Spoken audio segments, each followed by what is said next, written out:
Alors bonjour et bienvenue à cette quatrième chronique d'Affinity Photo. Et dans cette chronique, je vais vous montrer les bases qu'il faut savoir lorsqu'on utilise les outils comme le pinceau, entre autres. Lorsqu'on utilise l'outil pinceau qui est sélectionné ici à gauche, il y a des paramètres qui apparaissent en haut pour ces outils-là, ce type d'outil-là, qui est la largeur du pinceau. Ça, c'est la largeur du rond du pinceau. L'opacité, le flux et la dureté. Alors, je vais commencer par expliquer la dureté en premier, et puis je vais expliquer par la suite l'opacité et le flux. La dureté d'un pinceau, si je fais un trait avec mon pinceau, la dureté, c'est en fait les rebords de notre pinceau. C'est un peu comme si la totalité des poils de notre pinceau avait la même quantité de peinture tout le tour. OK?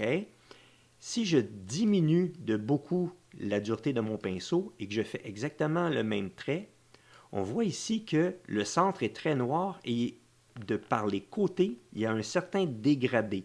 C'est un peu comme si notre pinceau au centre était plein de peinture, mais par les côtés, il y en avait de moins en moins et ça s'estompait.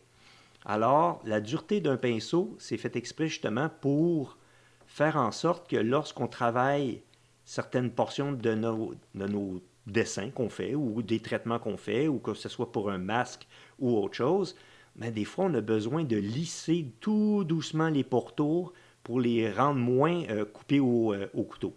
Alors, c'est la dureté du pinceau qui détermine ce que ça donne ici. Bon, je vais éliminer les traits ici. Maintenant, on va aller voir quelles sont les différences entre l'opacité d'un pinceau et le flux d'un pinceau.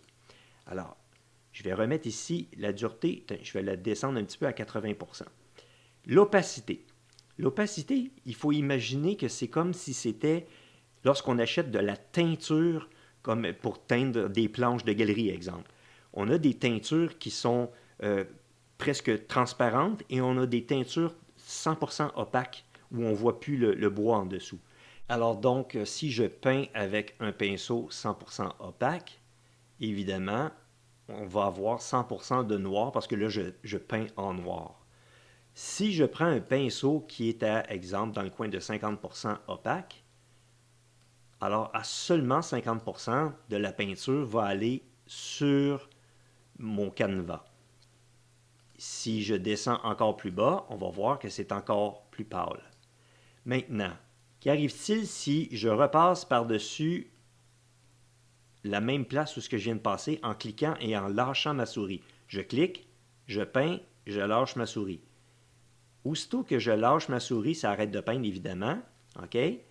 Mais si je clique, je peins et je ne lâche pas ma souris, j'ai beau passer 20, 30 fois, ça ne change absolument rien où j'ai déjà passé. OK? Je vais le réessayer ici. Je clique une fois, je ne lâche pas la souris, je passe, je repasse, je repasse, je repasse, je repasse. Autant de fois que je le veux, ça ne change rien, c'est la même opacité. OK? Ça a une grosse influence, ce que je viens de faire, par rapport au flux qu'on va voir immédiatement après. Par contre, si je reclique une autre fois et je commence à glisser, on voit que ça vient de changer l'opacité, on vient de rajouter par-dessus, mais si je ne lâche pas le bouton de la souris et que je repasse, je repasse, je repasse, on voit que ça ne change absolument rien. OK? Voyons voir maintenant ici ce que ça fait. Si je clique une fois, je passe, on voit que, puisque c'est légèrement translucide, ou du moins je suis seulement qu'à 14% d'opacité, évidemment, si je passe par-dessus, ça permet de dessiner des choses par-dessus sans faire disparaître les dessous. Si je repasse une deuxième fois en cliquant et en peinturant, on voit que ça augmente la quantité de peinture qu'on rajoute, et ce, à chaque fois que je fais un clic. Voyons voir maintenant ce qui arrive si je fais l'inverse.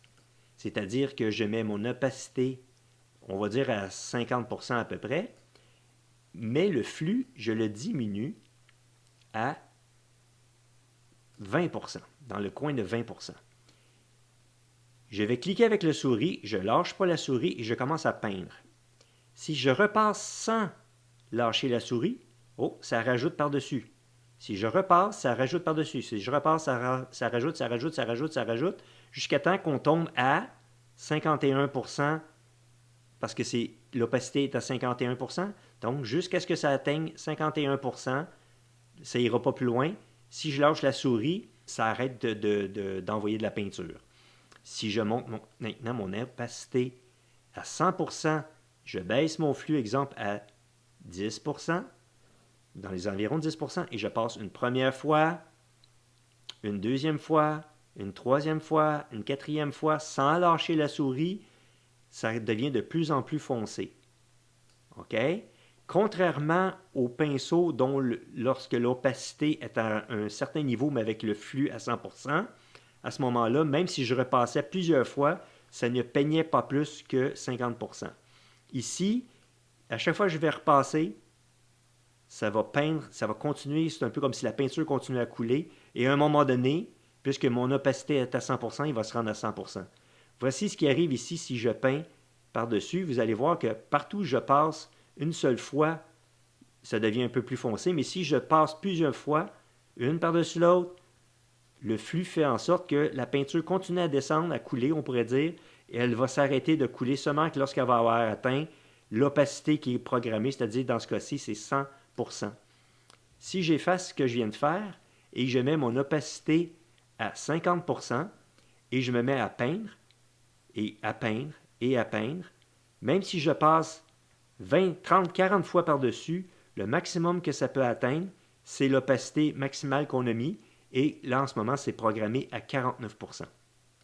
Alors, essentiellement, c'est la différence entre l'opacité et le flux, et la dureté, on a compris que c'était la peinture, on pourrait dire, si on peut appeler ça, dans les côtés des poils, c'est la quantité de peinture qu'il y a autour des poils. Alors, si je replace ça ici et que je vous montre, ici, c'est avec une dureté à 81%, et maintenant une dureté à seulement 0%, donc très peu de dureté. Vous voyez que c'est doux tout autour. Ça fait un beau dégradé. Alors, c'est parfait exemple pour simuler des ombrages. Alors, si je prends par exemple ici, je voulais faire un ombrage en apportant mon calque en dessous, je pourrais dessiner l'ombrage, exemple, de mon étoile, comme ceci. On pourrait supposer que je fais ça très rapidement, mais ça donne une idée de quelle façon on s'y prend pour travailler ce genre de choses-là. Bon, voilà, c'était les bases pour travailler les paramètres d'un pinceau, mais sachez aussi que les paramètres du pinceau peuvent s'appliquer aussi à d'autres outils, comme exemple l'outil d'effacer. OK, c'est le même principe. On a différentes opacités et flux et dureté du pinceau pour effacer. Donc, on peut effacer seulement qu'en partie, parce que j'ai demandé que mon opacité soit de 60%, et je peux même rendre mon pinceau qui efface beaucoup plus doux. Alors, je peux y aller avec quelque chose qui efface tout doucement, seulement qu'en partie, très doucement. Alors, à ce moment-là, on voit qu'on peut faire des travaux là, avec beaucoup de précision au niveau de la douceur de nos pinceaux. En espérant que cette chronique vous a été utile pour comprendre comment fonctionnent les pinceaux, et on se revoit lors de la prochaine chronique. Au revoir.